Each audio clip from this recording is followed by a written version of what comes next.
ሰበር መረጃም በሀገራችን የሚገኙ ዶክተሮች እስከ ዛሬ ድረስም ሰዎችን ስናድን ቆይተናል፣ አሁን ግን ራሳችንን ማዳን አልቻልንም ሲሉም ስሞታ አቅርበዋል።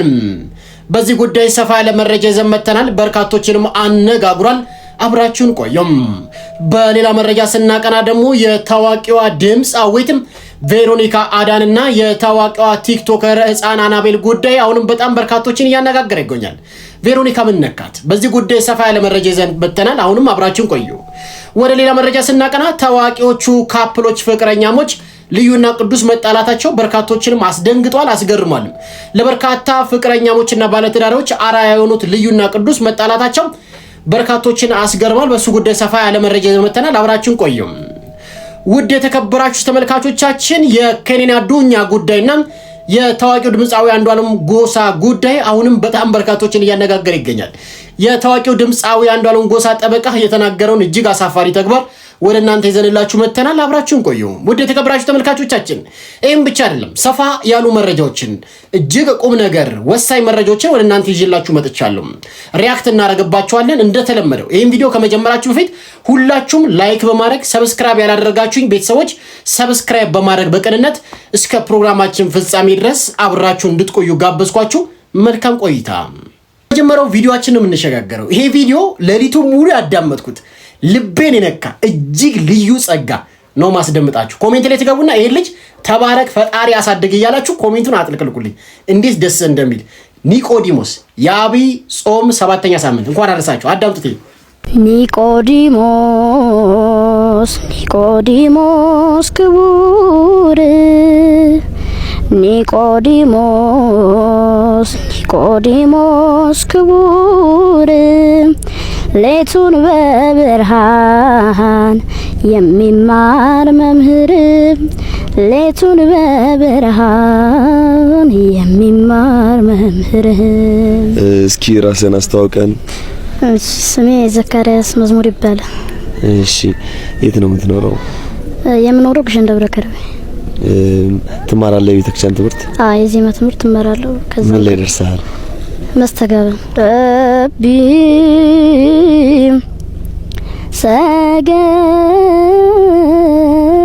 ሰገደም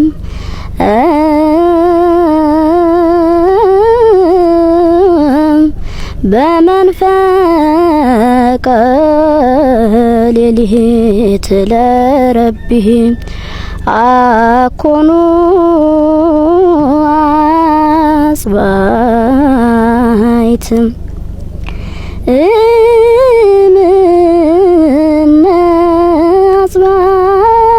አጽባይት ያቢ ረቢ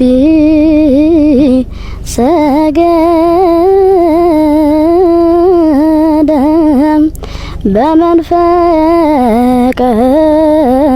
ሌሊት ለረቢም ፍርሃትን በሚጥል ፍጹም ፍቅር ያደረ ከመስቀል አውርዶ ጌታውን ቀበረ የመግነዙን መፍቻ በሽቱ የከበረ ከመቅደሱ አንቀጽ ላይረሳ አንዱ ነው ታጠረ።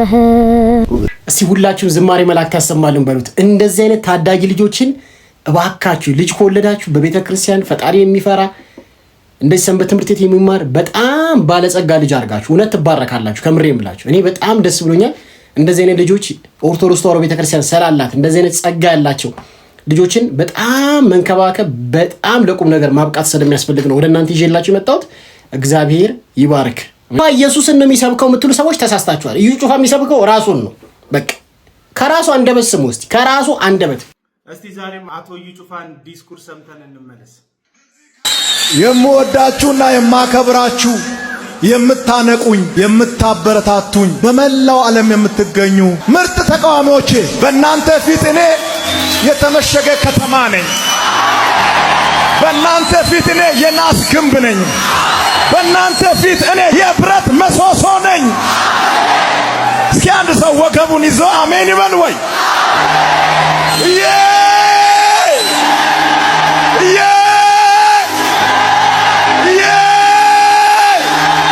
እንደሰማችሁት ነው። በእርግጥ እኔ እዚህ አዳራሽ ውስጥ ተሰብስበው እሱ የሚደሰክረውን መጽሐፍ ቅዱስ መሰረት የሌለውን ተራ ዲስኩር አሜን የሚሉ ሰዎች መርፌ ሰክተው ዛርና አውሊያ ያለበት ቤት ውስጥ ከሚገቡ ጥንቆላና ጠንቋይ ጋር ሌሊት ተደብቀው ከሚሄዱ ሰዎች ለይቼ አንመለከታቸውም። የእሱን ንግግር ግን ሰምታችሁታል። አሜን የሚያስብልበትም እኔ ምሰሶ ነኝ፣ የብረት ምሰሶ እኔ ናስ ነኝ ምናምን ይላል። ምን እያደረገ ነው ያለው? ይሄ ግለሰብ ራሱን እየሰበከ ነው።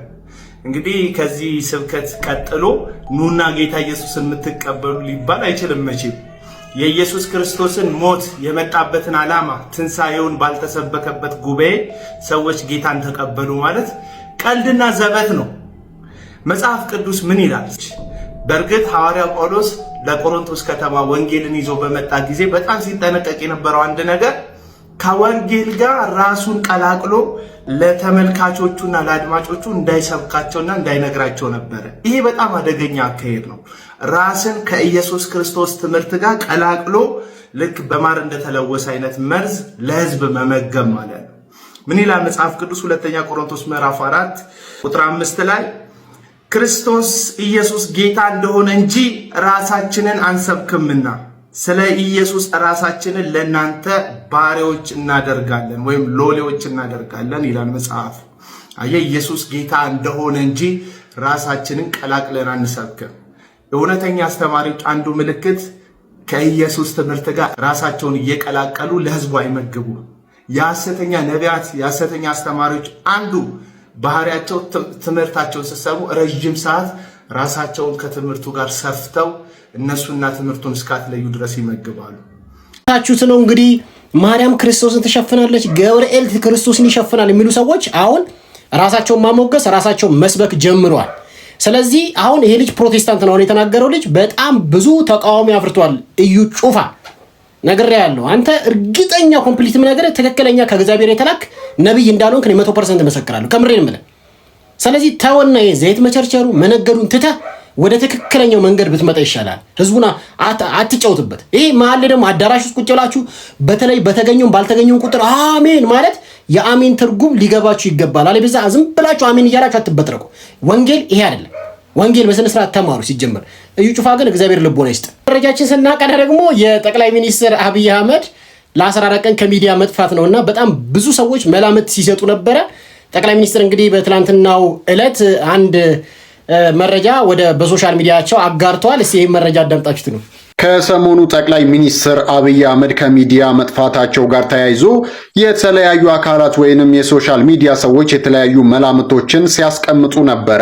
ታዲያ በዛሬው ዕለት ጠቅላይ ሚኒስትሩ የደቡብ ሱዳን ምክትል ፕሬዝዳንት ክቡር ቤንጃሚን ቦልሜል ከወንድሜ ፕሬዝዳንት ሳልቫኪር ማይራዲ ይዘውት የመጡትን መልእክት ተቀብያለሁ። ከምክትል ፕሬዝዳንቱ ጋርም ውጤታማ ውይይት አድርገናል። በደቡብ ሱዳን ወቅታዊ የጸጥታና የፖለቲካ ችግሮችን ለመፍታት ሁሉን አቀፍ ቀጠናዊ አካሄድ እንደሚያስፈልግ አጽንኦት ሰጥቻለሁ ብለው በማህበራዊ ሚዲያቸው ይህንን ፎቶ አጋርተው ይህንን መልእክትም አስተላልፈዋል። በዛሬው ዕለት ጠቅላይ ሚኒስትር አብይ አህመድ።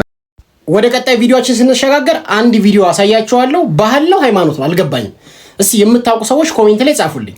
ይሄ ባህል ነው ሃይማኖት ነው ኦርቶዶክሳዊ ስርዓት ነው? እስቲ በደንብ አድርጋችሁ ተመልከቱትና ለኔ መልስ ብትሰጡኝ ደስ ይለኛል። አንዳንዴ በሰማ ባዳምጥ ደስ ይለኛል። እውነት እኔ ከተሳሳትኩኝ እስቲ አርሙኝ።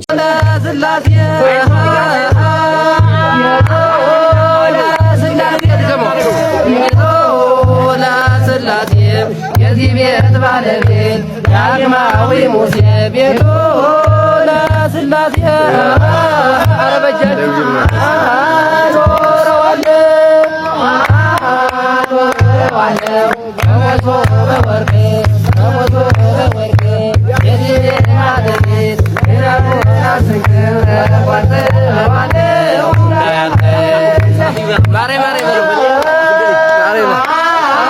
ቃችኋል። እኔን ያገኘሁት ከቲክቶክ ላይ ነው። በርካታ ማህበረሰብ ስላየው እኔም በሶሻል ሚዲያ አምጥቼ ምናልባት እኔ ከተሳሳትኩ እንድታረጉኝ ነው። ይሄ የኢትዮጵያ ኦርቶዶክስ ተዋሕዶ ቤተክርስቲያን ስርዓት ነው ማለት ስርዓተ ጋብቻ እንደዚህ ነው አልገባኝም።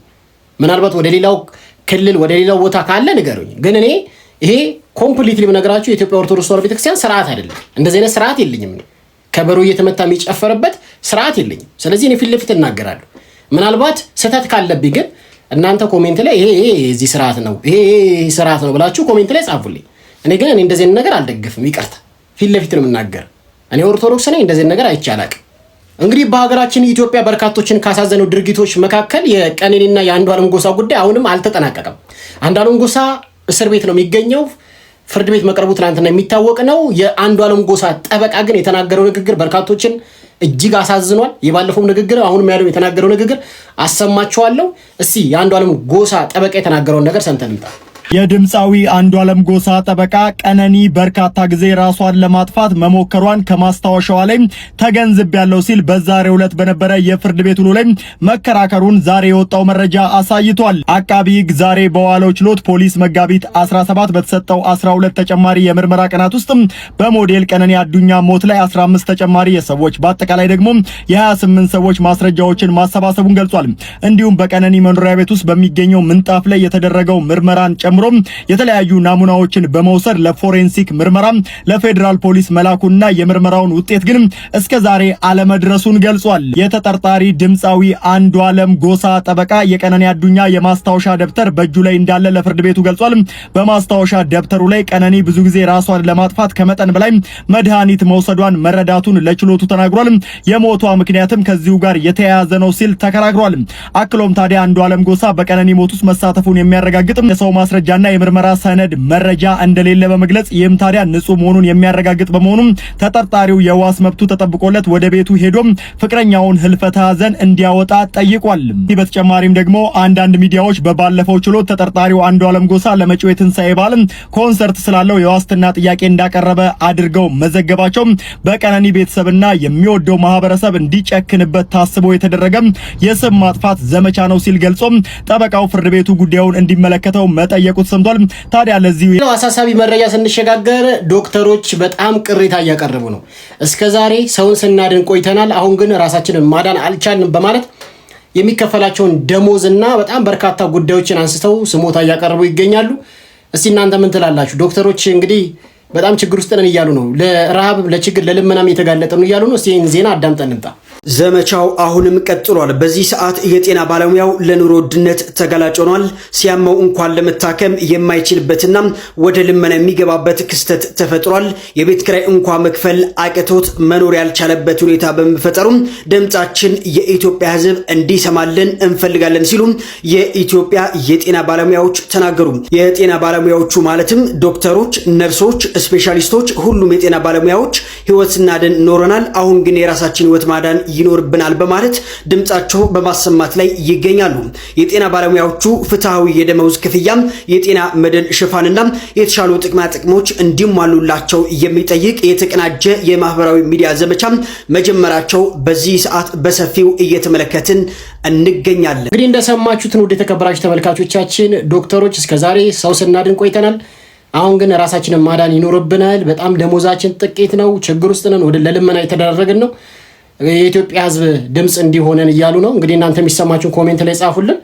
ዶክተር፣ አስተማሪ፣ ወታደር የመሳሰሉ ነገሮች በተለይ ሹፌር የመሳሰሉ ስራ ላይ የሚሰሩ ሰዎች ለሀገር ዋልታ ናቸውና ሞር እንክብካቤ ቢደረግላቸው ደስ ይለኛል። ምክንያቱም በጣም ብዙ መስዋዕትነት ስለሚከፍሉ ብዬ አስባለሁና እኔ ድምጽ በሆናቸው ደስ ይለኛል። ምክንያቱም የሚከፈላቸውና የሚሰሩት ስራ አንድ አይደለም። ወደ ሌላኛው መረጃ ስናቀና እንግዲህ በሶሻል ሚዲያ በርካቶች እንግዲህ አርአያ አድርገው ከሚያስቧቸው ካፕሎች መካከል ልዩና ቅዱስ አንደኞቹ ናቸው። በርካቶች የሚወዳቸው ከ700,000 በላይ ተከታይ በቲክቶክ ያላቸው መጣላታቸውን መለያየታቸው ተሰምቷል። እንግዲህ በርካቶች አዝነዋል። በእርግጥ ሚስትየዋ ተጣልተናል የሚል ነገር ባታወጣም ግን ንግግሯ እንደዛ ይመስላል። እስቲ አዳምጠን እንምጣ። ብቻችንን ደስተኛ መሆን መልመድ፣ እግዚአብሔርን መደገፍ ይበልጣልና አላቅም ለማን እንደሚጠቅም ይሄ ነገር። ሁላችንም ግን ከባድ ጊዜ እናሳልፋለንና እግዚአብሔር አብሮን ይሁን ከሁላችንም። ከእውነት በችግራችን፣ በሀዘናችን፣ በጭንቀታችን ይግባ። መጥፎ መንፈስ ከሁላችንም ላይ ይራቅ ነው። በእርግጥ አንዳንድ ስሜቶች አሉ አይደለ? ለደቂቃ እንደ እብድ የሚያደርጉን አይምሯችንን የሚያስቱን ያቺ ሰዓት ነች፣ ሰይጣን የሚተባበርባት ሰዓትና ያቺን እንደምንም እንደው መድኃኒዓለም ይጠብቀን እያለ እንለፋትና እግዚአብሔር ከኛ ጋር ይሁን ከሁላችን ጋር። እንግዲህ ብቻችንን መሆን መልመድ አለብን፣ እግዚአብሔርን መደገፍ አለብን ብላ የተናገረችው ልዩ እንግዲህ ከባለቤቷ ቅዱስ ጋር ተለያይቷል የሚል በጣም በርካታ መረጃዎች እንግዲህ እየተነዙ ይገኛሉ። እሷ ምንም አይነት መልስ አልሰጠችም። ይህን ተመልክቶ ግን ቤተሰቦቻችን በርካቶች የራሳቸውን ሀሳብ ሲያቀርቡ አይቻለሁ። ኮሜንት ላይ በተለይ በጣም በሚያሳዝን ሁኔታ ተመልከቱ። እነሱ ከተጣሉ እኔም ትዳሬን አላምንም፣ እነዚህ ከተጣሉማ ምንም ፍቅር የለም ምናምን የመሳሰሉ ነገሮችን ሲናገሩ ሰማን። እሷ እግዚአብሔር መደገፍ አለብን የሚለው ነገር ላይ እስማማበታለሁ። እንግዲህ ሶሻል ሚዲያ ላይ ቲክታከሮች ሲባል ካፕል የሚያጫውታቸው ባለ ትዳሮች ለእኔ ፌክ ነው። ትዳር ሽሽግ ድብቅ ሲያደርጉ ነው ጥሩ። በቃ አለቀ። ሶሻል ሚዲያ ላይ ወጥቶ እዩኝ ማለት ደብቁኝ ያመጣል። ስለዚህ አንደኛ እነዚህ ሰዎች ሶሻል ሚዲያ ኢንፍሉዌንሰሮች ናቸው እንጂ ለብዙ ሰዎች አርአያ ሊሆኑ አይችልም። ምክንያቱም ገንዘብ ለመስራት ሀብት ለመስራት ነው ዋና ዓላማቸው። ሁለተኛ ደግሞ እነሱን የምትከተሉ ሰዎች ደግሞ ልክ በቃ እነሱ የሆነ ነገር ሲሆኑ በቃ እኔ ትዳሬን አላምንም፣ እነዚህ ከተጣሉማ ፍቅር የለም፣ እኔ ባሌን አላምንም፣ ወንዶች እንደዚህ ናቸው፣ ሴቶች እንደዚህ ናቸው ምናምን። እግዚአብሔርን ተደገፉ፣ ጸሎት አድርጉ እንጂ ሰውን ራሳችሁን ከሶሻል ሚዲያ ጋር እያነጻጸራችሁ ገደል ባትገቡ ይመረጣል። በቃ ትዳር የሚፈልግ ሰው ጸሎት ያደርጋል፣ ሱባኤ ይገባል፣ እግዚአብሔርን ይጠይቃል እንጂ ማንም ሶሻል ሚዲያ ኢንፍሉዌንሰር የተናገረውን ስለተጣላ ፍቅር ስለሰራ እነሱን ተመርኩዛችሁ ገደል ባትገቡ ጥሩ ነው። መጽሐፍ ቅዱስ አንብብ፣ ጸሎት አድርጉ። ያው በዚህ ሶሻል ሚዲያ በርካቶችን እየተነጋገሩበት ያለው ጉዳይ የዚች ህፃን አናቤል የተባለች ቲክቶከር እና የቬሮኒካ ጉዳይ ነው። እሺ ህፃን አናቤል የተባለች ቲክቶከር ከ1.1 ሚሊዮን በላይ ተከታይ ያላት፣ ቬሮኒካን ደግሞ እንደምታውቃት ታዋቂ ድምፃዊ ነች። ቤተሰቦች አንድ ነገር ልናገርና ፕሮግራሜን ልጨርስ። ልጆቻችሁ በቤተ ክርስቲያን ያደጉ ፈራ እግዚአብሔር ያላቸው ሰንበት ትምህርት ቤት የተማሩ መልካም ስነ ምግባር ያላቸው ግብረ ገብነት የሚያውቁ ልጅ መውለድ መፍጠር ይሻላል እርቃንን ኮፒ የሚያደርጉ አርቲስቶችን ዘፋኞችን የሚመስሉ ልጆችን መውለድ ይሻላል። ለእናንተ ትቻለሁ። ቬሮኒካ እንደዚህ ነገር መቃወም ትታ እሷ ግን ላይክ አርጋ ታበረታታለች፣ ሰብስክራይብ አርጋ ምናምን ነገር። አንቺ ነገ ቬሮኒካ በእርግጠኝነት ዘፈን አቁመሽ ንስሐ ገብቻለሁ ያለፈው ህይወቴ ጨለማ ነበር አሁን ዘምራለሁ ትያለሽ። እንደዚህ አይነት ልጆች ግን አንቺን የሚከተሉ በርካታ ህፃናት ግን ገደል ይገባሉ ማለት ነው፣ ህይወታቸው ይበላሻል። ስለዚህ ማወቅ ያለብሽ እኔ ዘፋኝ ነኝ፣ ግን ዘፋኝነትን እንድትከተሉ አልፈልግም። ገላትያ 5:21 ላይ ተጽፏል፣ ዘፋኝነት መንግስተ ሰማያት አይወርስም። ስለዚህ ልጆችን በዘፈን በእርቃን ፎቶዎች እየከተባችሁ የነገ ሀገር ተረካቢ አታሳጡብን።